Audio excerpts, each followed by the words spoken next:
आओ बच्चों आज करते हैं एक्सरसाइज 5.2 क्लास 10th का question number 19।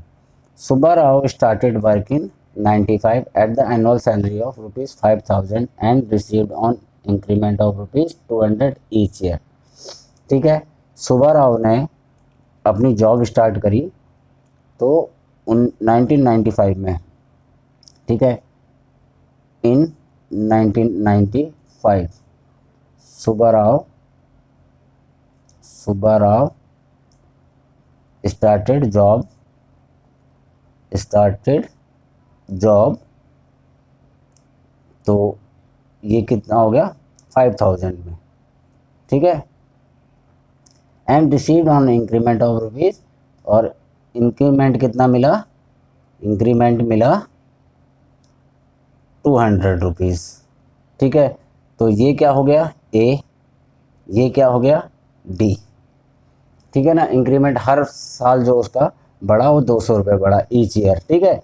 In which year did his income reach ₹7,000, तो ये हमारा इनकम ये हो जाएगा 7,000, उसका कौन से ईयर में पहुंचेगा, तो ये हो जाएगा क्या ए एन, ये हो जाएगा ए एन 7,000 की लास्ट जो हमारा है 7,000।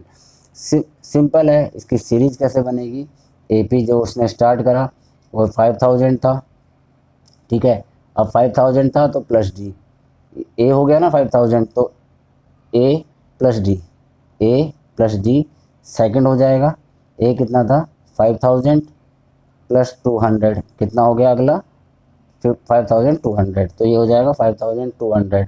इस तरह से 5,200 प्लस होता चला जाएगा और लास्ट में था 7,000, ये हमें ए पी बन गई, ठीक है। तो ये कौन से ईयर में मीन्स हमें एन निकालना है, क्या फाइंड करना है हमें फाइंड करना है एन क्या होगा, मतलब नंबर ऑफ ईयर कितने साल में, in which year did his income ₹7,000, उसके कौन से ईयर में इनकम 7,000 हो जाएगी, ठीक है। तो यहाँ पर हम सबसे पहले हमारे पास था ए कितना था 5,000, डी कितना है 200, ठीक है, ए एन कितना है 7,000 और हमें एन निकालना है, ठीक है। तो यहाँ पर हम ए पी में क्या करेंगे, ए एन का फॉर्मूला रखेंगे ए प्लस एन माइनस 1 और डी। ए एन कितना है 7,000, यहाँ पुट कर दी, ए कितना है 5,000 प्लस एन गिवन नहीं है -1 और डी कितना है 200। अब इसे हम कैलकुलेट कर देंगे। 7,000 5,000 माइनस में हो जाएगा इजिकल टू के लेफ्ट हैंड में जाके 5,000 इक्वल टू n-1 और 200, तो ये 2,000 हो गया, ठीक है, इक्वल टू n-1 और 200।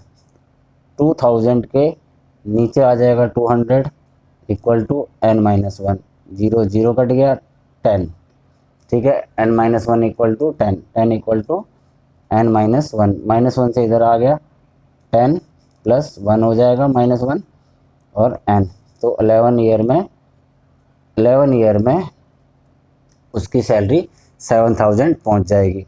अब 1995 है, ठीक है, और 11 ईयर्स आफ्टर 11 ईयर कितना हो जाएगा,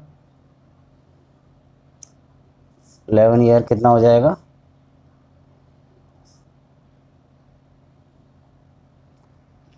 तो ये हो जाएगा हम कह सकते हैं 2006 में, या and 11 year after 11 year his salary his income ₹7,000 reach ₹7,000।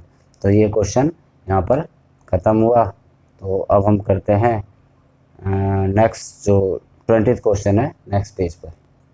Question number 20 है, Ramkali saved ₹5 in the first week of a year and then increased her weekly saving by ₹175, ठीक है। तो रामकली सेव्ड कितना, रामकली जो है स्टार्टिंग में सेव करती है, रामकली सेव्ड कितना ₹5, तो ये क्या हो जाएगा ₹5 ए हो जाएगा। And then increase his weekly saving by ₹1.75, ठीक है। इंक्रीज कितना करती है वो, इंक्रीज करती है वो 20.75, ये डी हो जाएगा। If in the nth week her weekly saving become 20.75, तो ये क्या हो जाएगा, जब एट लास्ट उसकी सेविंग जो पहुंच जाती है, एट लास्ट सेविंग कितनी पहुंच जाती है, 20.75। अब सबसे पहले तो जो इसका ए है, ए कितना है 5, डी कितना है 1.75 और ए एन क्या है 20.75। ठीक है, फाइंड एन फाइंड करना है आपको। इसमें सीधा पूछा गया है कि एन फाइंड करना है, तो आप लिखो ए एन का फॉर्मूला डालो, ए प्लस एन माइनस 1 डी। ठीक है, ए एन कितना हो गया 20.75 इक्वल टू ए कितना है 5 प्लस एन निकालना है -1 और डी कितना है 1.75। ठीक है, अब इसको आप कैलकुलेट कर लो। 20.75, 5 इधर जाके माइनस का 5 हो जाएगा, इक्वल टू n-1 और 1.75। ठीक है, 20 माइनस 5 कितना हो जाएगा, 20 में से 5 माइनस करा तो 15.75 हो जाएगा। ठीक है ना, इक्वल टू n-1 और 1.75। ठीक, 1.75 इसके नीचे आ जाएगा, 15.75 के नीचे आ जाएगा 1.75, मल्टीप्लाई में इसलिए नीचे आएगा, डिवाइड में है ना, तो रह जाएगा n-1। यहाँ पर पॉइंट से पॉइंट काट दो। ठीक है, 1.175 डिवाइड बाय 15, तो ऐसे डिवाइड करके देखो इसे, तो कितने से डिवाइड होता है। ठीक है, तो ये इसके साथ पूरा का पूरा 9 पे डिवाइड हो जाता है, तो 9 इक्वल टू n-1, -1 यहाँ जाके प्लस हो जाएगा, 9 + 1 इक्वल टू n, और ये हो जाएगा 10 इक्वल टू n। मतलब कि n हमने निकालना था कि 20.75 उसकी जो सेविंग है कितने टाइम में होएगी, तो 10 ईयर में या 10th वीक में हो जाएगी, है ना। तो ये हमारा क्वेश्चन नंबर 20 कंप्लीट हुआ और ये एक्सरसाइज भी कंप्लीट हुई।